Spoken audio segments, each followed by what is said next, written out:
No Rest for the Wicked is finally getting its full release in October 2026, so pretty damn soon. The game has been more than 2 years in early access, with all the things: a rocky launch, publisher drama, a complete co-op overhaul, and more patches and hotfixes than most games see in their lifetime. It's actually happening now, and the road here has been genuinely messy. Massive updates that landed badly, pretty long quiet stretches, with radio silence from the developers, balance patches fixing things previous patches broke. But this studio, Moon Studios, kept showing up.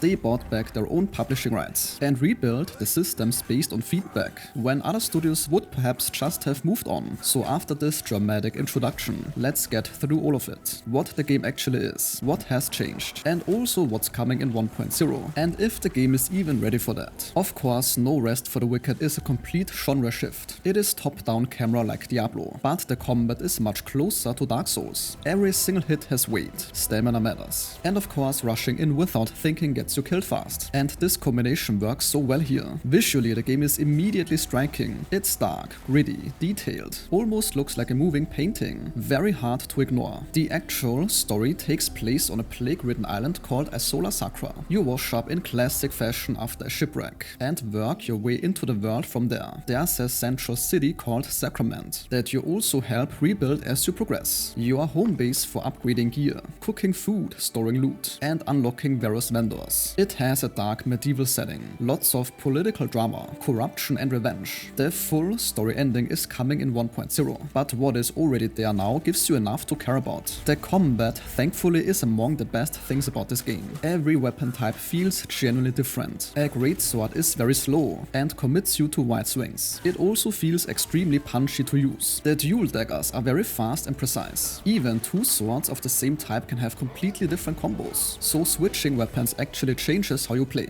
The game has this focus meter that fills as you land hits, and when this is full, you can use rune attacks. These are special moves, which you socket into your gear. You can swap these around to fit your build. Your armor also heavily affects your movement. Lighter armor gives you a quick dodge. Heavier armor gives you a shoulder barge. This really can change the whole build. Your health does not regenerate on its own. You cook food from ingredients, and that's your healing. It also makes the exploration feel purposeful. You're always gathering. There's always a reason to poke around. Those same materials rebuild Sacrament. The game does have a housing system. You buy a place in Sacrament, furnish it and use it to cook and store gear. The recently added comfort system gives you real stat bonuses when you sleep. So more furniture, better quality items, and more variety. All of this increases your comfort level and wakes you up with buffs. So it's an actual reason to care about decorating. Now about the early access history, because it explains a lot. Moon Studios used the chaos back then to buy back their own publishing rights and go fully independent. It was a bit of a messy situation, but they own their game now. July 2024 brought the first real major update, the Crucible, which turned an existing dungeon into full roguelite mode, with randomization and proper endgame content. This brought more than 200 randomized modifiers. These are called echoes. It also introduced a whole new enemy faction called the Gloam,